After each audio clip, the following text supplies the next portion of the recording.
سلام بینندگان ارجمند، من خیرمان بقازاده هستم. امروز 21 مارت روز نوروز است. عیدتان مبارک. در نشر امروزه اخبار آزادی چنین موضوعها را داریم. تنتنه‌های نوروزی شهر دوشنبه صدها مهمان را در باغ‌های غلبه و به نام صدرالدین عینی پایتخت گرد آورد. وقتی که سبزه کشید میگیریم میگذرانیم شیرش میگوجه میگذرانیم شیرش میشوریم در دیگ میاندازیمش. تیرباران متصل شهر بخموت اوکراین ساکنان ملکی را به ترک مکان زیستشان وادار میکند. حالا تماما هیزم نماند. ما در فکری رفتن هستیم. طبیبی تاجیک شهلا شریفه و از کانادا برنده جایزه شهرداری تورنتو شد. مهاجر زن سابق را برای تأسیس شبکه کمک به گرفتاران اوتیسم قدردانی کردند. در تاجیکستان جشن‌های نوروزی در اوجند و امروز در باغ غلبه دوشنبه تنتنه‌های نوروزی پایتخت برگزار شد. امروز اساساً باغ و مکان‌های جمعیتی ناحیه‌های سینا و اسماعیل سامانی ساکنان محلی را به تجلیل عید دعوت کردند. فردا نوبت دو ناحیه دیگر شاه منصور و فردوسی است. همکاران ما مولا رجب یوسفی و امیر سایف از جشنگاه‌های امروزه دوشنبه دیدن کردند. ساعت 3 صبح 21 مارت مردم به عید نوروز میآیند. سومنک هم پخت. آن را از سر شب میپختند. در گرد دیگش ترانه میخوانند و میرقصند. سنت قدیمی نوروزی آتش و جهیدن از بالای آن. اما این گلخن آنقدر کلان است که هیچ کس جسارت جهیدن از بالای آن را نمیکند. جشن نوروز در دوشنبه اساساً در باغ‌ها برگزار می شود. در باغ به نام صدرالدین عینی هم ساکنان زیادی جمع شدند. عید در اینجا سازماندهی شده است. سمنک وقتی که سبزه کشید میگیریم میگذرانیم شیرش میگوجه میگذرانیم شیرش میشوریم در دیگ میاندازیمش. بالا با میمونیم میکنیم خیلی دو روز میچشونیم شه. برای تبریک تاجیکستانیان مهمانان از کشورهای همسایه آمدند. Biz O'zbek va tojik xalqi bir millatmiz bizlar. Bir elatmiz. Bizning hammamiz udumimiz, ما خلق تاجیک و ازبک یک ملت هستیم. رسم و آیین، خوراک‌ها و طرز لباس پوشیمان یک خیله است. برای همین عید شما، خرسندی شما، خرسندی ما هم هست. mana shu ochiq yuz bilan odamlarning mana xursandchiligi bilan shu kechaligimizda mana shu o'tkazilyapti. با مناسبت نوروز یک هفته در تاجیکستان استراحت رسمی است. قریب در تمام گوشه و کنار کشور این روزها چنین چورابینی‌ها در جریان است. اما نظرها به این عید قدیمه در کشور یکسان نیست. حکومت این عیدها را تشکیل می‌کند و برخی‌ها بر اساس باورهای دینیشان از تجلیل نوروز خودداری می‌کنند، ولی اکثریت از رسیدن بهار شاد و خوشحالند. جشن‌های نوروزی در سراسر تاجیکستان و بیرون از آن تازه شروع شدند و ما در برنامه‌های روزهای آینده رادیو آزادی هم درباره مراسم‌های عیدانه گزارش‌های بیشتر آماده می‌کنیم. برنامه‌های ما را پیگیری کنید.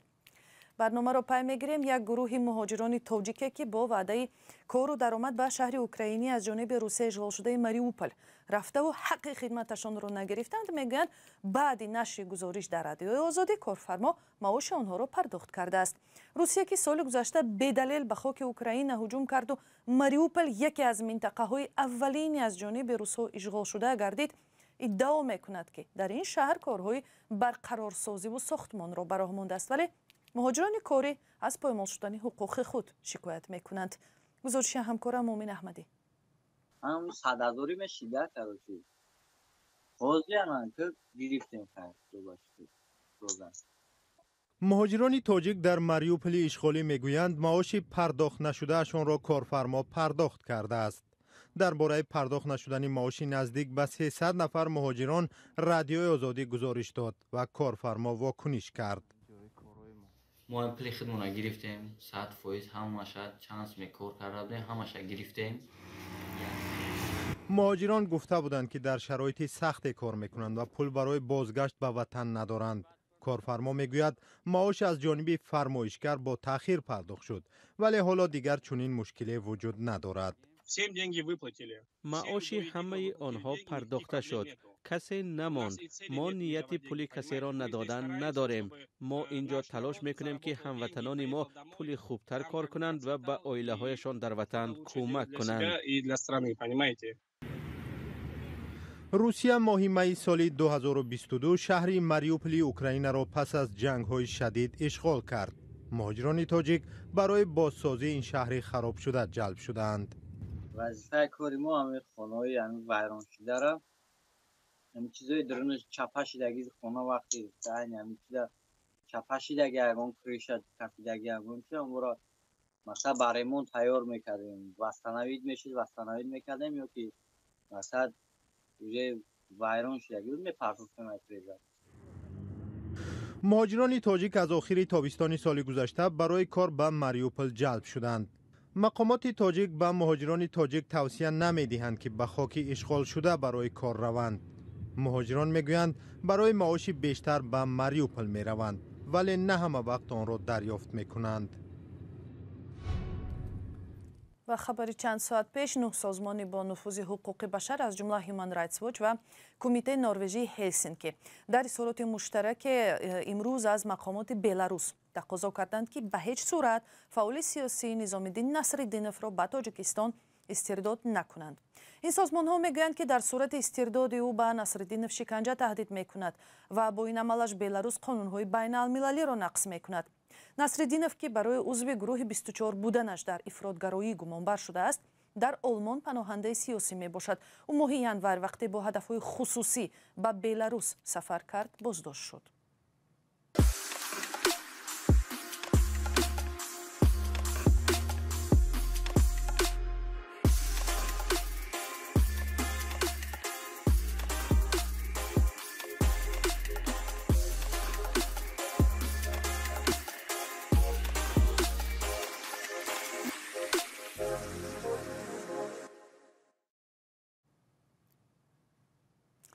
بخموت شهر در شرق اوکراین اینک چندین ماه است در مرکز هجوم‌های بیرحمانه نیروهای روسی و مقاومت‌های مدافعان اوکراینی قرار دارد.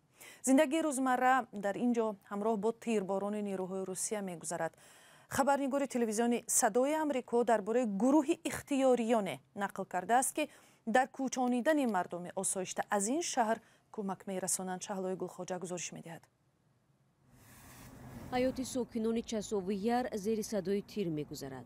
این شهر که در 10 کیلومتری غربی بخموت جایگیر است به مکان زد و خورد شدید بین نیروهای روسیه و اوکراین تبدیل شده است.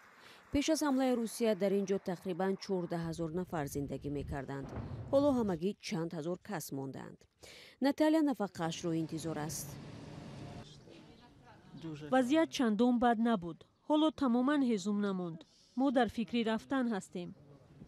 در شهر کراماتورسک نیز واقع در غرب بخموت وضعیت بهتر است. برق و علاقه دسترس و مغازه ها کار میکنند، اما تیرپرانی هم جای دارد. شب گذشته ما را 6 مرتبه ساعت 3 شب و 2 بار ساعت 4 صبح تیرباران کردند. اختیاریان محلی از سازمان خیریوی فرشته های نجات برای کوچانیدن اهالی آسایشته از کراماتورسک به غرب اوکراین اتوبوس آوردند. یوگنی پاوینکا میگوید 8 سازمان دیگری غیر تجارتی نیز با کمک خیریه از سراسر جهان در بیرون برآوردن ساکنان یاری میدهند. از همه جا کمک می آید. خویشاوندانم در امریکا نیز به من دسته یاری دراز کردند. با این پول ما برای پناهجویان تلفن و پایافزال و غذا می خریم. جیان یوگنی الینا پاوینکا زمان با والدانش به امریکا کوچید که 8 سال داشت. وقتی روسیه به اوکراین حمله کرد، با جمع‌آوری پول و خیریه برای مردم کراماتورسک آغاز نمود. عائله ها در امریکا برایشان پیوسته می گفتند که باید آنجا را ترک کنند، ولی آنها در جواب می گفتند که به هیچ کجا نمی روند. بعداً ما فکر کردیم که همه چیز خوب است و آنها می خواهند به دیگران کمک برسانند، ولی خودشان به دستگیری ما نیاز دارند. анна бо умеди кӯчонида шудан ба макони амн бо фарзандонаш ба Краматорск омадааст. шаҳр дигар бехатар нест, рӯз аз рӯз бадтар мешавад. хонаи мо аз мушак каме зарар дид. ҳаво сард аст, газ нест ва хӯрокро мебояд дар берун дар алов пухт. автобусе ки аз ҷониби ихтиёриён ташкил шуда сокинонро аз Краматорск ва шаҳрҳои гирду атрофи он ба Днепр ва Киев мебарад. онҳо умедворанд дар макони нав сарпаноҳ ёфта зиндагии амн хоҳанд дошт.